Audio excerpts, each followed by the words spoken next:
आधी घेऊन आपण चर्चा करणार. त्या यादीमधून आम्हाला योग्य काय वाटतं त्याच्या संदर्भातला निर्णय घेऊ. आजच्या घडीला महाविकास आघाडी म्हणून आपण चर्चा करतोय. महाविकास आघाडीमधल्या लोकांची सुद्धा भूमिका काय आहे? मी एकटा ठरवून काय होणार आहे? माझी शिवसेना उभाटाबरोबर आघाडी आहे, त्यानंतर काँग्रेसबरोबर आघाडी आहे. या लोकांना पुण्यामध्ये त्यांची भूमिका काय? उद्या तुम्ही म्हणता त्याप्रमाणे अजितदादा गटांना बरोबर पवार गटांना घेतला जर ठरलं तर त्या दोघांना मान्य असणार आहे का? ह्या सर्व गोष्टीची चर्चा करूनच निर्णय घेतला जाईल ना. आता दरवाजे खुले ठेवलेत अजित पवारांना सोबत घेण्यासाठी. असं पुन्हा मी बोललोच नाही. तुम्ही माझ्याबरोबर असं तुम्ही मागे वधून घेतलं आमच्या काही लोकांकडून आणि ब्रेकिंग ओपन ठेवलेत ना दरवाजे त्यांच्यासाठी. आता मी आजच्या घडीला मी आता आलेलो आहे, मी फार प्लेन माइंडने आलेलो आहे. माझ्या समोर चर्चा ज्या होईल त्या चर्चेच्या नंतर निर्णय काय घ्यायचा तो आपल्या जाहीर करू ना. आताच्या घडीला तशी काही चर्चा नाही. एका बाजूला तुम्ही म्हणताय की तुमच्याकडे आव्हान आहे समोर, दुसऱ्या बाजूला बावनकुळे एवढे कॉन्फिडेंट आहेत ते म्हणतात 2034 पर्यंत फडणवीसच मुख्यमंत्री राहणार.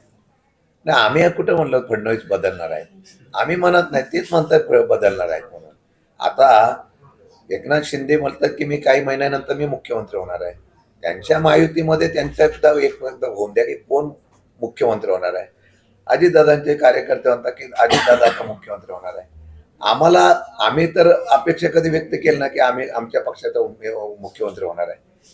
बावनकुळेंना 2034 पर्यंत मुख्यमंत्री देवेंद्र फडणवीसच राहतील असं सांगायची वेळ काय येते हे त्यांनाच विचारा. जय मुंडे पुन्हा एकदा मंत्रिमंडळात चर्चा सुरू झाली, कारण 2 दिवसांपूर्वी त्यांनी अमित शहाची पण भेट घेतलेली आहे.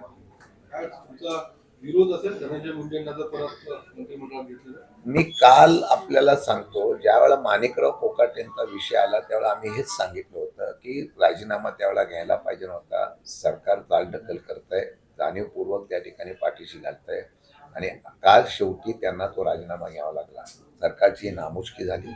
तरी सुद्धा आता कोणाला मंत्री करावं हा त्यांचा अधिकार आहे. जो कोणी मंत्री करतील त्याच्यावर जर कुठल्या प्रकारच्या ॲलिगेशन असतील, तक्रारी असतील, ते जर केलं तर सरकार परत रॉंग बॉक्समध्ये जाईल.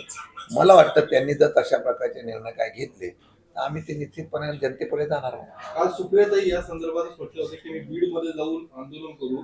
त्यावर नवनाथ वाघमारे म्हणतात की त्यांनी आंदोलन करण्यापेक्षा बीडमध्ये जाऊन आत्मदहन करावं अशा पद्धतीचं. कोण नगवन वाघमारे? ओबीसी नाही, कसं आहे, शेवटी माझ्या माहितीप्रमाणे पक्षाची धोरणं आणि पक्षाच्या बाबतीमधली भूमिका मांडण्याचा आमचा अधिकार आहे.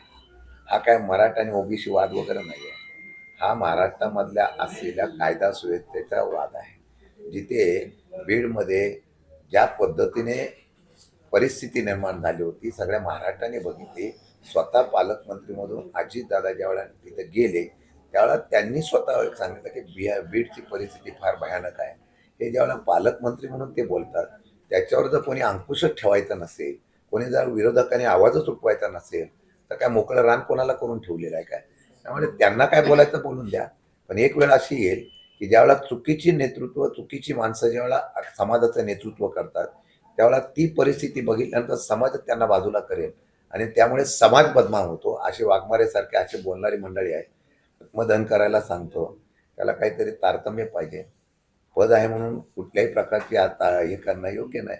मला वाटतं शेवटी समाजच त्यांना त्यांची जागा दाखवतो. माणिकराव